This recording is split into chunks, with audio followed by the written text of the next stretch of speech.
첫 번째 달려보죠. 뒤집힌 부검 결과입니다. 전 남자친구 김승진에게 1시간 동안 폭행을 당한 뒤에 끝내 숨진 고 이효정 씨. 국과수의 1차 부검에서는 폭행과 사망 간의 인과관계를 확인할 수 없다. 자, 그래서 김승진은 자유의 몸이었죠. 자, 그런데 최근 정밀 부검에서 폭행 때문에 사망했다는 결과가 나왔습니다. 고 이효정 씨의 어머니께서 직접 저희한테 입장을 전해주셨는데요. 들어보시죠. 처음에 맞아서 그렇다 그게 확실하더라고. 그 말을 들었을 때는 또 안도감이 들었고요. 일단 한 고비를 넘겼다. 억울하면 그나마 조금 풀렸다. 이제 무사히 이제 구속이 돼야지 저희는 또 안 그렇습니까? 저희 딸은 저렇게 갇혀 있는데 가해자는 평화롭게 저렇게 살 수 있는 밖에 놔둔다는 게 저는 말이 안 된다고 봅니다. 근데 혹시나 뭐 구속이 안 되면 저희는 다시 장례는 안 치를 거거든요. 그동안은 너무 우리가 숨가쁘게 달려왔어요. 저는 피해자가 이렇게 힘들게 해야 되는 건지를 몰랐었어요. 피해자가 모든 걸 증명을 해야 되고 찾아서 자료를 제공을 해야 되고 이제 남은 거는 이제 구속 여부인데 이것도 잘 되리라고 생각을 합니다. 그래야지 우리 딸이 잘 편하게 갈 수 있을 것 같습니다. 일단은 우리 딸이 간 지가 벌써 36일째입니다, 지금. 그립다기보다는 그냥 계속 옆에 있는 것 같아요. 금방 옆에서 엄마하고 나올 것 같아요.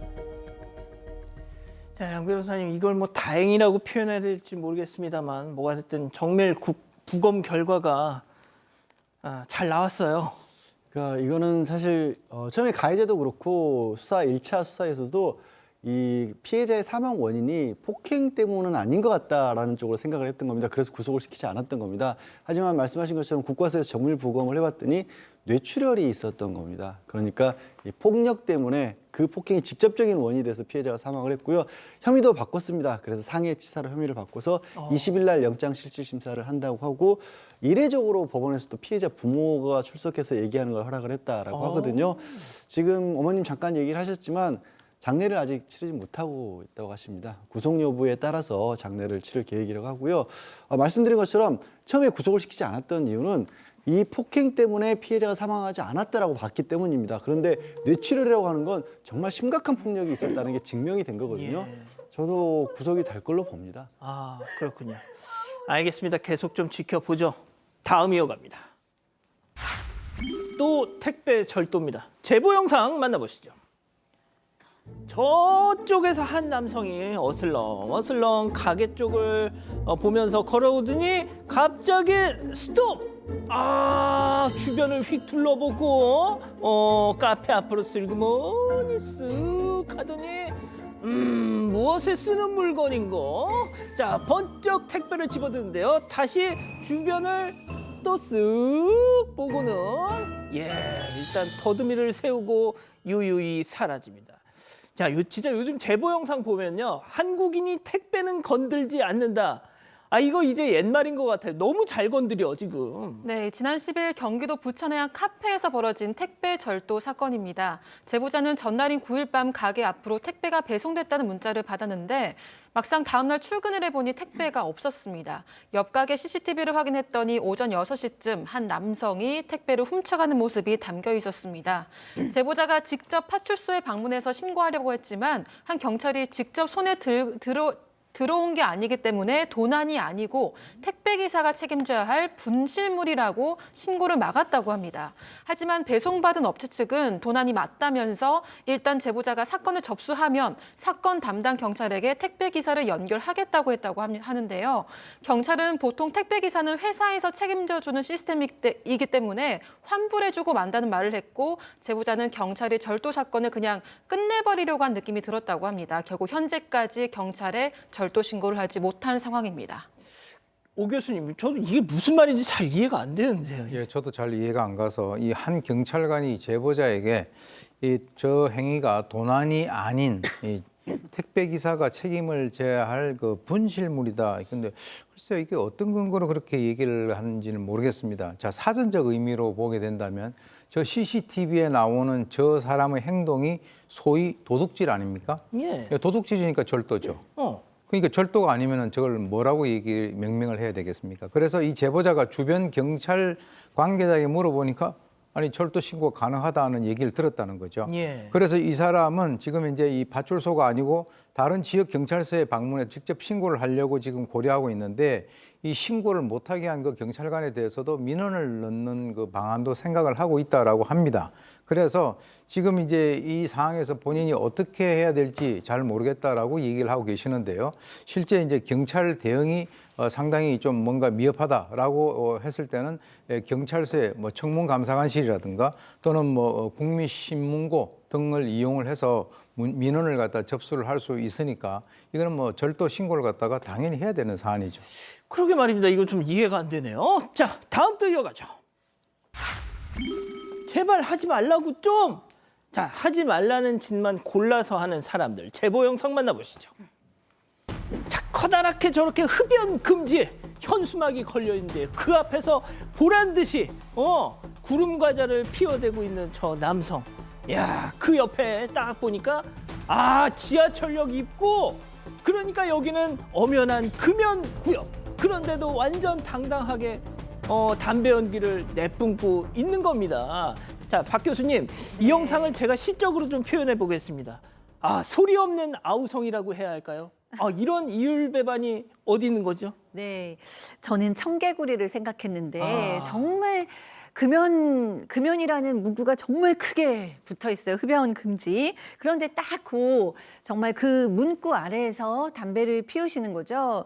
그런데 지금 보면은 저 문구가 있을 뿐만 아니라 우리 지하철역 보았잖아요. 예. 근데 그 옆에는 또 버스 정류장이라고 합니다. 그러니까 저기는 정말 금연을 해야 하는 곳이에요. 거기 게다가 금연 구역에서 흡연 시 과태료 5만 원이라고 써 있지만 뭐 아랑곳하지 않고 다들 흡연을 하는데 이제 문제는 예. 이게 지금 몇 년째라고 합니다. 아이고. 그래서 제보하신 분이 이게 너무 싫어서 안전신문고에 제보도 해봤지만 어떠한 조치나 계산도 없었다면서 이제는 좀 경찰이 나서줘야 되지 않느냐라면서 사건 반장에 제보했습니다. 그렇군요. 자, 이어서 영상 만나보시죠. 자, 커다란 컨테이너가 고속도로를 슝슝 화물차에 실려서 가는군요. 자, 그런데 말이죠. 옆으로 가봤자 이게 뭐야 이거. 하나가 아니고 두 개예요. 자, 게다가 뒤쪽은 저렇게 기울어져서 덜렁덜렁 고작 끈 몇 개의 고박이 된 채로 차가 덜컹일 때마다 같이 춤을 추고 있습니다. 세상에 진짜 누구 인생을 또 망쳐놓으려고. 네, 지난 9일 오전 강원 경찰청 고속도로 순찰대가 동해고속도로에서 속초 방향으로 향하던 화물차에 컨테이너가 위험한 상태로 실린 걸 발견했습니다. 순찰대는 차량을 곧장 졸음 쉼터로 유도해서 살폈는데요. 40대 운전자가 적재함을 개방한 상태로 길이 6m짜리 컨테이너 2개를 무리하게 싣고 운행한 걸로 드러났습니다. 강풍으로 인해 적재할 고정장치가 느슨해져서 뒤편 컨테이너가 적재함 밖으로 떨어질 듯이 위험한 상태였는데 이곳에 버팀목이나 철제 공구가 아무런 조치도 없이 놓여 있기도 했다고 합니다. 경찰은 40대 화물차 운전자를 화물자동차 운수사업법 위반 혐의로 입건했습니다. 아유, 진짜 저러지 마세요. 자, 다음 이어갑니다. 무인점포 얌체족입니다. 제보 영상 만나보시죠. 자, 이곳은 무인 아이스크림 매장입니다. 한 남성이 아이스크림을 2통을 골라 들고 계산대로 가죠. 자, 이제 바코드 찍고 찍더니요. 주머니를 이제 뒤적뒤적합니다. 동전을 꺼내는 것 같아요. 쏙쏙 집어넣어요 지금. 동전을 집어넣고 하나, 둘, 셋, 넷 끊임없이 계속 투입. 그냥 동전으로 계산해도 될 텐데. 계속 넣고 있어요. 하나, 둘, 셋, 넷. 이제 자 드디어 결제 가나요? 그런데 갑자기 취소 버튼을? 그리고 아이스크림을 냉장고에 도로 집어넣습니다. 지폐가 나왔어요. 지폐를 챙겨 들고는 뭐 하려고? 그냥 가버렸어. 그러니까 아이스크림을 사러 온 게 아니라 지폐 교환을 하러 온 거군요. 너무 얄미워 죽겠다 진짜. 그러게요. 이게 지난 9일 서울 동대문구의 한 무인 아이스크림 점포에서 찍힌 영상인데요. 저 지금 이거 보면서 걱정하고 있어요. 혹시 나쁜 생각 가진 사람이 저런 거 보고 또 따라할까 봐. 저 사람이 지금 받고 간 게 13,000원에서 14,000원 가량을 동전을 집어넣고 결제를 할 때 하다가 취소시키니까 지폐가 나온다는 걸 어떻게 알았는지 저런 방법을 쓴 겁니다. 근데요. 저렇게 하면 무슨 일이 벌어지냐면 저 무인 판매기 내에 지폐가 없지 않습니까? 결제가 아예 안 된답니다. 그래서 그냥 하루 그냥 일을 못 하게 될 수도 있는 겁니다. 이 점포에서 저 남성은 자기는 은행 가는 대신 저기서 간단하게 저런 식으로 해서 지폐 바꿨을지 모르지만 기계를 멈추게 하는 일인 거예요. 세상에. 그리고 이 제보자의 매장뿐만 아니라 다른 매장에서도 이런 일이 수시로 벌어진다고 하니까요. 혹시 이거 몰랐다가 아시는 분이라고 할지라도 그리고 기존에 이런 일 하셨던 분이라 할지도 절대 이렇게 하지 양 않았으면 변호사님 좋겠습니다. 이런 약간 얌체라고 표현할 게 아니네요, 이거. 전체 수준을 넘어서 업무 방해 정도의 수준인데 물론 그렇다고 가게가 영업을 못 한다는 것까지는 알기 어렸을지 몰라요. 이제 아셨다면 하지 마세요. 그러니까요. 좋습니다. 자, 마지막 사연으로 가보죠. 지긋지긋한 미신입니다. 아우, 제목만으로 그냥 탁 느낌 오는데요. 집단 지성의 판단을 받아보고 싶으시답니다. 네, 미신을 너무 믿는 시어머니 때문에 고민이라는 사연입니다. 일단 어머니는 해마다 새로운 부적을 가져다 주시는데요. 부적의 크기도 큰데 이거를 뭐 지갑, 차, 집에 1년 내내 붙여놓기를 권하신다고 합니다. 또 해마다 부처님 오신 날이 되면은 사연자 부부를 대신해서 소원등도 달아주시는데요. 보통 이름만 이렇게 살짝 적는데 이 어머니께서는 동호수가 적힌 상세한 주소 그리고 이름을 아주 크게 적어서 올리는 걸 고집하신다고 합니다.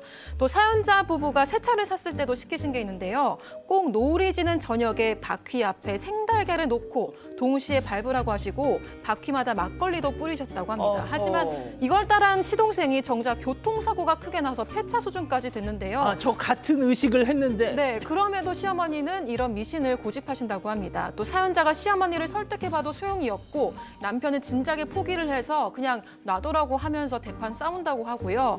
자식들이 잘 되길 바라는 어머니의 마음은 이해되지만 무교인 사연자 입장에서는 미신에 집착하는 시어머니 때문에 괴롭기도 하고 또 이것 때문에 부부싸움도 일어나니까 어떻게 해야 될지 고민이라고 합니다. 그렇군요.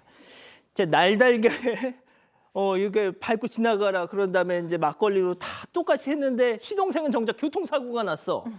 자, 이론의 여지가 있을까 싶지만 그래도 한번 달려보겠습니다. 기다리고 기다리셨던 부처 핸즈업타임 유튜브 JTBC 뉴스 채널과 사건반장 독립 채널에서 6천여 분의 가족 여러분들 함께하고 계신데요. 채팅창에 OX로 함께 참여해보시죠. 먼저 사연자 며느리입니다. 어머님 오해하지 말고 들으세요. 제가 무교여서 그런 게 아니라 부적이랑 달걀, 막걸리 뿌리고 이런 거 약발이 있으면 저라고 왜 마다하겠어요. 어머님 근데 효과 하나도 없어. 어머님 그 장군보살한테 호구 잡히신 거예요. 제발 좀. 동그라미. 아니, 야 역시 양 변호사님 방송의 재미를 위해서 또 이렇게 희생을 해주시네요. 자, 다음은 시어머니입니다. 어머머머머 얘 말하는 것 좀 봐. 얘 타해 아가 너 진짜 섭섭하다. 얘 너 대학 나왔다고 고졸 시엠이 무시하냐. 너하고 찌열이하고 무병장수 행복하게 살라고 부모 마음에서 해주는 거 믿져야 본전이지. 야 시엠이 성의를 아주 그냥 너 진짜 섭섭하다. X입니다.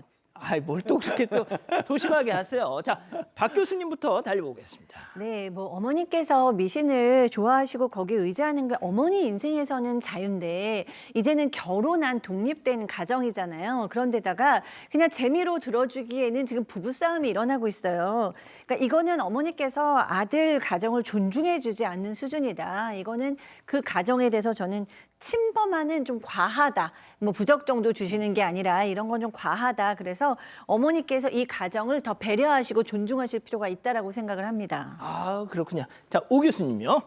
지금 이제 어머니가 섭섭하신 거는 제가 이해를 합니다. 근데 이제 또 어느 정도 좀 나이가 있는 그 연령대 정도는 아마 저걸 갖다가 그냥 받고 아무 얘기를 갖다가 안 할 수는 있습니다. 그런데 앞으로 이제 새로운 세대는 저게 통하지 않을 것 같은 느낌이 듭니다. 그리고 이제 혼자서 빌어주시는 거는 뭐 그건 부모 입장이니까 자식 잘 되기를 비는 거야. 그거는 기본이니까 그거 다 좋은데 그런 어떤 형식이라든가 이런 걸 통해 가지고 이 불편하게 만드는 것은 좀 이렇게 삼가해 주실 필요가 있고 지금 저분은 무교라고 그러는데 만약에 저분 같은 경우가 뭐 기독교라든가 이렇게 되면은 저기 심각한 그 고부간에 있어서의 갈등의 소지가 될 수 있다라고 하는 그런 측면에서는 앞으로 한 10년, 20년 정도 지나면 이런 주제 가지고 좀 논란이 됐었구나 하는 그런 시대가 오긴 올 것 같습니다. 자, 그럼에도 불구하고 우리 양 변호사님은 왜 X를? 저도 당연히 시어머니가 잘하셨다는 건 아닙니다. 다만 한 2% 부족한 것 같아요. 그러니까 뭐냐면 돈을 너무 많이 가져다 쓴다거나 누군가에 속아서 무슨 일을 나쁜 일을 겪고 있는 것 정도까지는 아닌 것 같아요. 그리고 저 시어머니는 아마 그 이른바 의식을 생달걀 깨는 의식을 치렀기 때문에 시동생이 사고는 나도 크게 안 다쳤어 이렇게 생각하실 거예요. 아, 세상에. 저럴 때 안 바뀌어요. 대형 참사가 네. 날 뻔한 걸 그게 그나마 목숨을 건져줬어. 그래서 그렇게 깊은 뜻이.